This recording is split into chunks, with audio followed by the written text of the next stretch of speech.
This is the story of the man who faced adversity from his family business, but ended up turning the family business into a global conglomerate. Ratan Tata, when appointed as the chairman of the Tata Group, faced tense suppression from other family members and older staff. How he overcame the intense rivalry from the family and staff to build Tata Sons & Company to become a multi-billion-dollar company is something everyone should master. For the remainder of this video, I'll be showing you how he was able to achieve all that. Hey everyone, and welcome to Booked, where we inspire others with inspiring stories. In today's story, we'll go over the story of Ratan Tata and his company Tata Groups. As it's our tradition, before going into the main story, we'd like to give you a little background of the entrepreneur. For Ratan Tata, his story is worth considering as the perfect grass to grace story. Born on the 28th of December 1937 in Bombay, India, Ratan's biological parents, Naval and Sanu, divorced in 1948 when he was just 10 years old. Thankfully, Ratan Tata's grandmother stepped in and began to play a parental role in the life of Ratan. In an interview with the Humans of Bombay, Ratan Tata disclosed that he's had a happy childhood, but after his parents' divorce, his life went into shambles. He could barely achieve anything. For Ratan, his grandmother gets the credit for his success in life. His grandmother stuck out for him even when his father tried to interfere. Ratan Tata had a lot of misunderstandings with his father. Growing up, Ratan wanted to learn how to play the violin, but his father insisted on the piano. He wanted to go to school in the US, but his father wanted to go to the UK. He wanted to pursue his passion and become an architect, but his father insisted on him being an engineer. Through it all, Ratan's grandmother was there to support him and ensure he got what he wanted and deserved, even if it meant going contrary to the wishes of his father. Against his father's wish, Ratan Tata's grandmother helped him secure admission at Cornell University, US, and despite being forced to do mechanical engineering, Ratan Tata's grandmother provided the support he needed to switch departments and graduated as an architect. Although his father was not happy with him at first, Ratan Tata had built the courage to stand up to his father and demand what was good for him. He would go on to enroll in an advanced management program at Harvard Business School. Looking at Ratan Tata's journey so far, we can deduce that he knew what he wanted and always found a way to get it accomplished. Upon graduation from Cornell University, Ratan Tata secured his first job at a law firm in LA. He wanted to be independent and stay out of the influence of his father, but life situations made his return back to India. Okay, to be specific, Ratan Tata worked in an architecture firm in Los Angeles for 2 years. He was well paid, had his car, and was very comfortable. His quality of life was good enough to make him not go back to India, but he soon learned that his grandmother, who gave him everything in life, was ill and needed attention. Ratan Tata wanted to be there for his grandmother so badly that he forfeited his relationship with the lady he was in love with, who didn't want to follow him back to India. Although Ratan Tata only planned to move back temporarily to India, the move was the beginning of his success at the Tata Group. From ground to the top of Tata Groups. Now in India, Ratan Tata immediately got busy and joined the family business in 1961.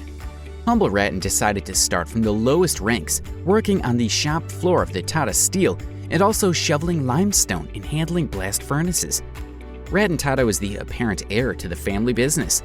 They had no children. The Tata family had issues with bearing children. Even Ratan Tata's father was adopted, and for Ratan Tata, there are no records of him getting married or bearing children. Despite holding potential power in the business, Ratan Tata initially stayed back in the US to pursue his dreams. And on getting back to India, he decided to start his career at the root level of the company, working with the laborers and helping build the company from the bottom to the top.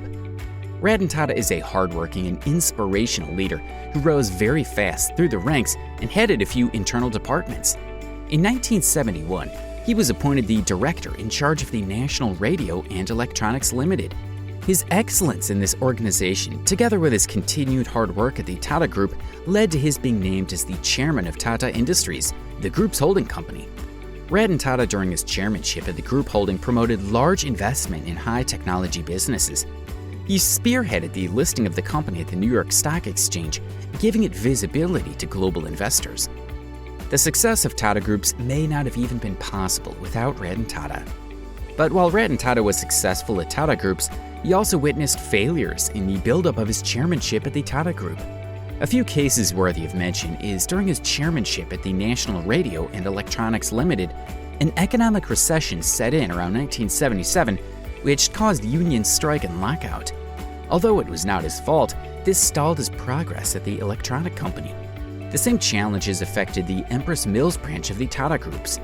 Having suffered labor costs, Ratan Tata needed money to invest into operations, but the other branches of the company didn't release the money to support the mill. The mill would later shut down, but generally, Ratan Tata's success at the company was still glaring. In life, you win some, you lose some. And for Ratan Tata, the pressure continued to mount despite his success through the company. The pressure became severe in 1991 when J.R.D. Tata, the owner of the Tata Group, stepped down from the company and announced Ratan Tata as his successor. Older associates and members of the family business became political and started working against his appointment. Tactical Ratan Tata strategized a means to eliminate the bad eggs.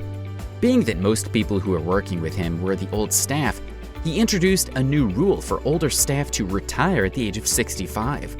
Although Ratan Tata has not come out to confirm this as the reason for the retirement age, a lot of people insist that is the reason. Well, as long as it helped remove the bad eggs from the company and move the company forward, who cares about his reasons? Today, Tata Groups is worth over $106 billion, and are on a fast track to hitting over $200 billion. Lessons from failures and achievements. Like we saw earlier, Ratan Tata experienced a few failures, but Ratan considers failure as a part of success. To institutionalize failure as a part of growth, he launched a prize for the best failed idea. You see, a lot of things lead to failure, and for Ratan Tata, things like union strikes and lack of funds made some of his company's business suffer setbacks. On announcing this prize for failed ideas, Ratan Tata said he wanted to encourage small businesses to take bigger risks and remove the fear of failure.